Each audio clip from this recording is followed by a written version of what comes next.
तो प्रधानमंत्री नरेंद्र मोदी को गयाना में सर्वोच्च सम्मान मिला है।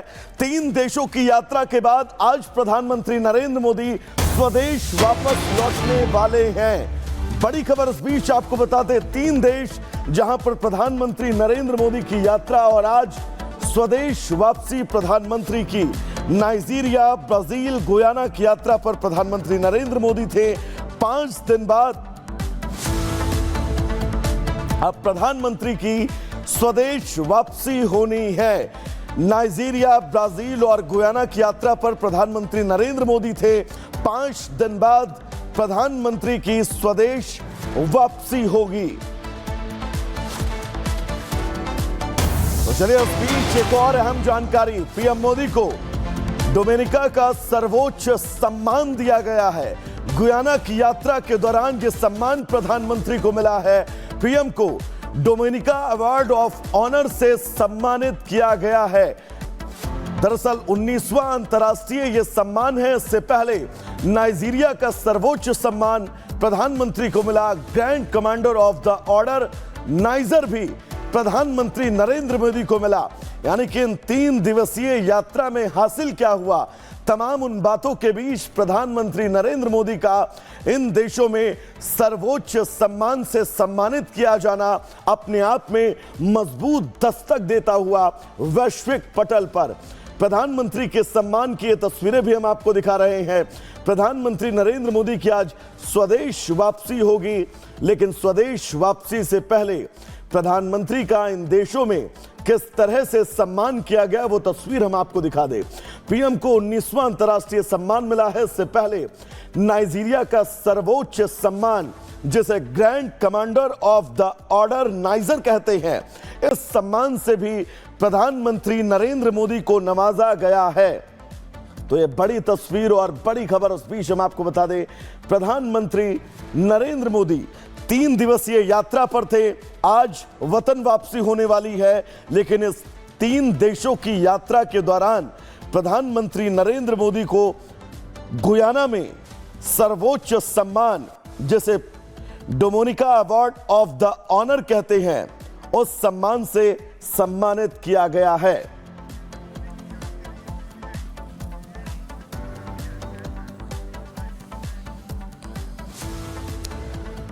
तो इन तस्वीरों के बाद अब आगे बढ़ेंगे, महाराष्ट्र की बात करेंगे। दरअसल महाराष्ट्र में बिटकॉइन का मामला अब तमाम लोगों के लिए गले की फांस बनने वाला है, क्योंकि सीबीआई ने मामला दर्ज कर लिया है।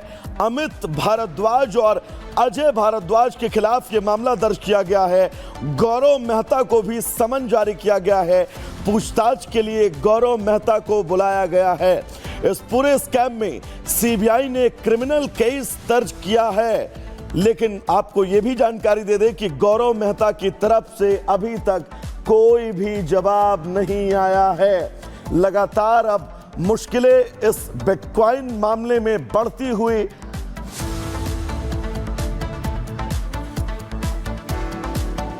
तो सीबीआई ने क्रिमिनल केस दर्ज कर लिया है इस पूरे मामले में। बिटकॉइन स्कैम से जुड़ी ये बड़ी खबर आपको बता दें, अब बिटकॉइन स्कैम कई लोगों की गले की फांस बनने वाला है। दर्शकों, हार कर जीतने वाले को ही हम बाजीगर कहते हैं। महाराष्ट्र के एग्जिट पोल में बीजेपी गठबंधन ऐसी बाजीगर बनकर उभरी है। ठीक 6 महीने पहले आए लोकसभा चुनाव के नतीजों के बाद बीजेपी महाराष्ट्र में हताश नहीं हुई, बल्कि डबल रफ्तार से काम करना शुरू किया, और जिसका नतीजा इस एग्जिट पोल में दिख रहा है। वहीं विपक्ष के लिए आंकड़े अच्छा संकेत नहीं दे रहे हैं। बटना नहीं है, बटेंगे तो कटेंगे। मेरा तो एक ही मंत्र है, हम एक है तो सेफ है। हम एक है तो सेफ है।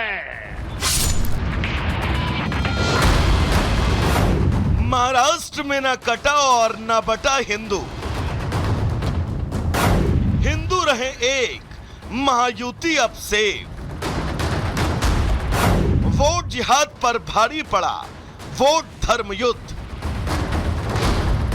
ये कुछ ऐसे सवाल हैं जो सिर्फ महाराष्ट्र में उठ नहीं बल्कि गूंज रहे थे।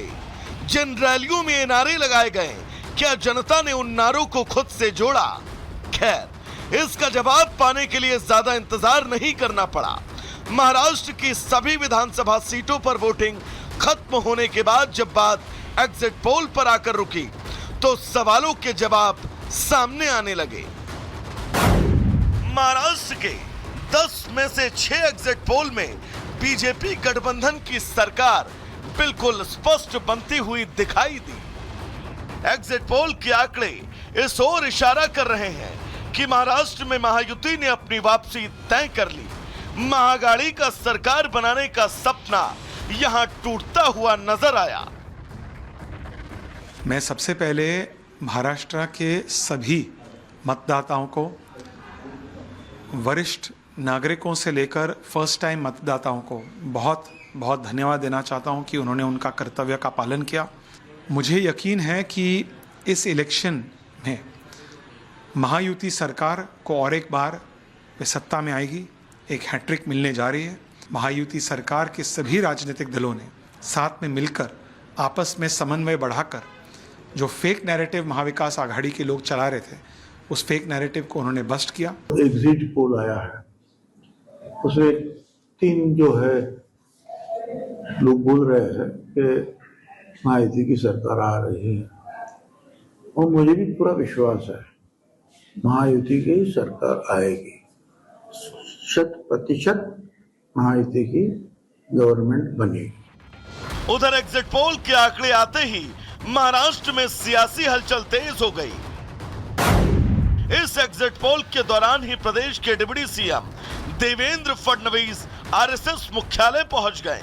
सूत्रों के मुताबिक इस दौरान आरएसएस प्रमुख मोहन भागवत और पूर्व महासचिव भैयाजी जोशी मौजूद थे।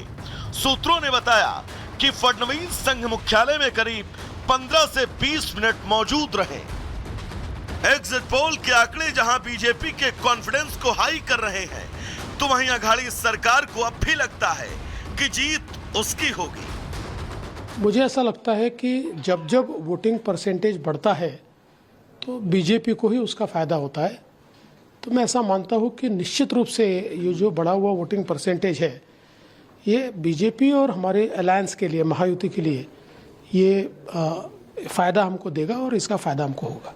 अब बहुत सारे अलग अलग संस्थाओं के एग्जिट पोल आने शुरू हो गए। देखिए, एग्जिट पोल पे हम कोई प्रश्न चिन्ह नहीं खड़ा करना चाहते। बड़ी मेहनत से आप लोग एग्जिट पोल निकालते हो, तो एग्जिट पोल पर कितना विश्वास करना है नहीं करना है तो जनता के विवेक बुद्धि पर हम छोड़ते हैं।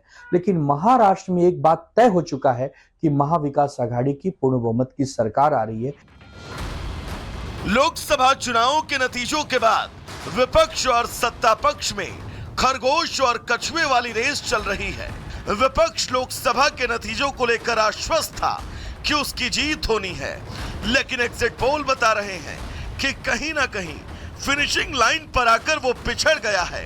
हालांकि आखिर में जीत किसकी हुई, ये तो 23 तारीख को ही सामने आएगा। Bureau report, Republic Bharat.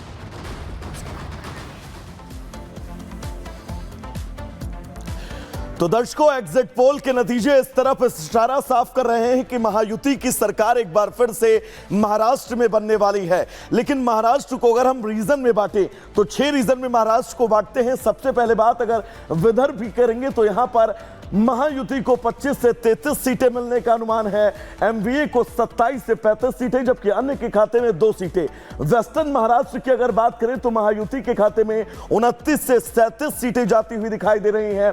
MVA के खाते में 32 से 38 सीटें, जबकि अन्य के खाते में 2 सीटें। नॉर्थ महाराष्ट्र की अगर बात करें तो नॉर्थ महाराष्ट्र रीजन में महायुति थोड़ा सा बैकफुट पर नजर आ रही है, क्योंकि 18 से 26 सीटें उसे मिलती हुई दिखाई दे रही हैं, जबकि एमवीयू को 10 से 16 सीटें और अन्य के खाते में 2 सीटें। मराठवाड़ा रीजन की अगर बात करें, बहुत महत्वपूर्ण रीजन, 14 से 22 सीटें महायुति के खाते में, एमवीए के खाते में 22 से 30 सीटें। इस रीजन में एमवीए जो है वो बढ़त बनाती हुई दिखाई दे रही है, जबकि अन्य के खाते में 2 सीटें। ठाणे कोकण की अगर बात करें तो महायुति के खाते में 21 से 29 सीटें, जबकि एमवीए के खाते में 10 से 18 सीटें जाने का अनुमान है। अन्य के खाते में 2 सीटें। सबसे आखिरी